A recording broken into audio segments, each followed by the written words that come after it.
What's going on, AB? What happened? Twisted my back. Annie woke up with a sore back. She could barely move. Chinese like to beat themselves. You'll see them hitting themselves up against trees and all sorts of shit. Americans, we like nice, sensual, soft massages. Chinese are like, punch me. This little patch, did you get these in Japan? Yeah.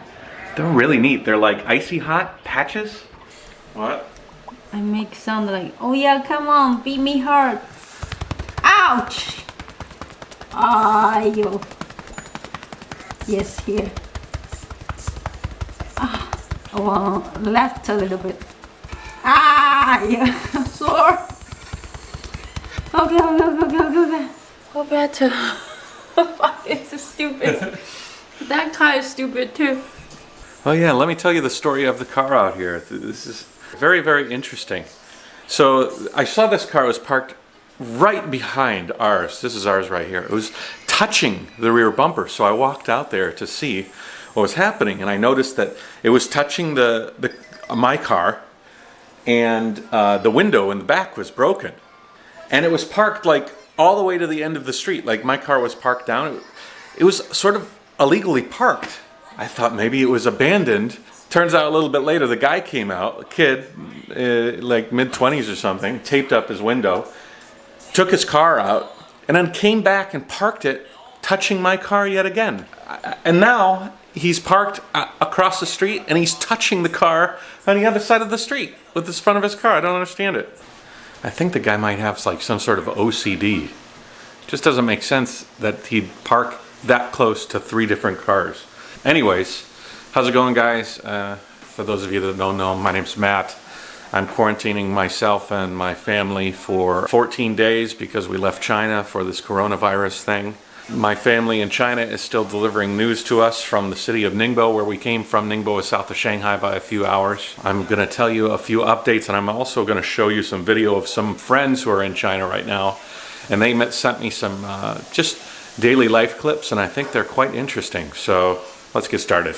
Anyways, I hope you're all having a good Sunday out there. I wanted to make this a little bit special, so I actually asked a few of my friends. One of them is Marshall Lee, who lives in Ningbo. He's one of my good friends in Ningbo. If you know my journey at all, Lee is the one that designed my hard drive, my server that stores all my traveling videos. It's like a 40-some terabyte system. I'm going to include his links in below so you can watch some of his videos. He's kind of been inspired a little bit to maybe record some things because I asked him to record some things, but he's taking the virus very seriously. His community is on shutdown, which means that only one person per family can leave every 2 days to buy groceries. It's a Ningbo-wide law, and so they're trying to control the amount of people that come and go. So he lives in this like apartment community. He was halfway through his 2-day pause where nobody could leave, and he wanted to get some beer. So he recorded his journey down to get some beer and some candy for his kid, and he took us along with him. How to go out in the coronavirus. Weird, huh? Alright. Going to go try to buy a lollipop for the boy. And I would like to have some beer this evening. Trash is really starting to pile up. Stay away from that stuff for sure. So I'm in my mask and my goggles and my ear protection and try to keep the virus from entering the body. I can't go out today. I can't leave my community today because I left yesterday. Let's see. Yeah, there's the shop. Hey, 老板，我要买一箱白威啤酒好了。白威啤酒一箱，还有一个棒棒糖。哎，好，一个，哎，这是可以的。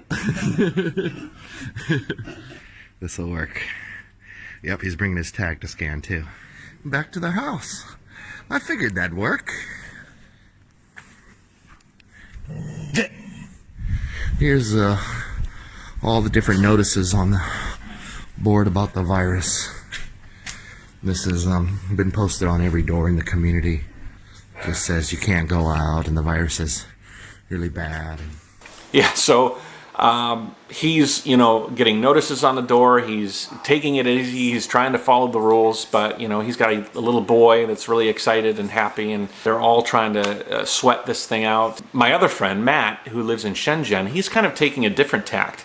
He's being a bit more relaxed and not taking as many precautions, but he's also has less restrictions. Shenzhen right now does not have this one-time leave per 2 days per family rule.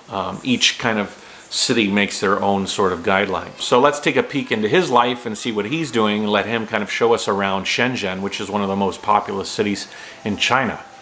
Well, used to be. Hey everyone, Matt. How's it going? I'm here in Shenzhen, China, in the southern part of China, under the threat of the coronavirus. That's better. I'm on my evening walk. This is how I normally walk through most times of the year without the threat of the coronavirus, except for this little bad boy. Not many people around. And those who are wearing masks. I don't see how that's going to help me when the virus itself does not appear to be that big of a threat to people who don't have underlying health concerns like myself. Actually, what we're looking at here, that weird shape there, is an amphitheater. Really fantastic inside. One of the best in the world. But it's empty because all public events have been called off at the government's request. That includes cinemas. This is Hohai MTR station, subway. It's usually a really busy place. The MTR, the subway, is still open. It runs normal hours, I believe. This area is restaurants, and they are usually packed on a Saturday night. This is a delivery guy, a food delivery. They're still working, thank goodness. Some of the restaurants decided to remain open. They're getting a pretty good customer order through, and then the delivery people pick it up and take it back to the estates. McDonald's, is their service, whether they're open or not, is quite sporadic here. I honestly do not know what the reasoning is behind closing some locations and not others. I do notice that all of the Kentucky Fried Chickens that are here are still open. Every single one. Oh, this is new. Huh. Normally I walk up and through here. Again, this is usually really, really busy, rammed with people before 11 o'clock on a Saturday night. I am the only one standing in this courtyard. That is really, really creepy. Really creepy. This is the first time I've seen it like this. Every night I go out for a walk. Typically I love to go to the gym, but that's not happening because those are also closed. I do not want to get one of those nasty little jaywalking fines. That bright light there is attached to a camera, which is constantly scanning everyone. That's another topic for another video, maybe. Yeah, one of the other things I've noticed recently is in our estate, at each building we have security scan in, but they've just left one door open now because I think they're trying to reduce the amount of finger contact with things. And typically, just use your knuckle. And in the lift, they're actually got tissue paper now. Hit the button, and up you go. Keep your tissue paper, throw it in the bin. You know, it's the little things, right? They're helping out, making sure they reduce the risk.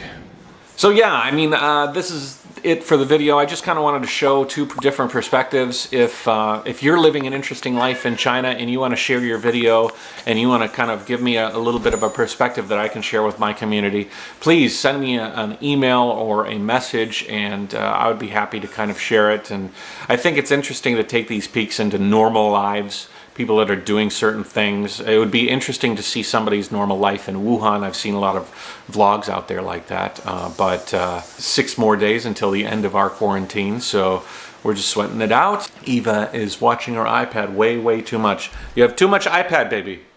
But as soon as we get off quarantine, we're going to go back to Detroit, and I'm going to unplug her from that iPad, and we're going to go outside and play and have a good time, and enjoy Detroit in the wintertime as much as you can enjoy Detroit in the wintertime.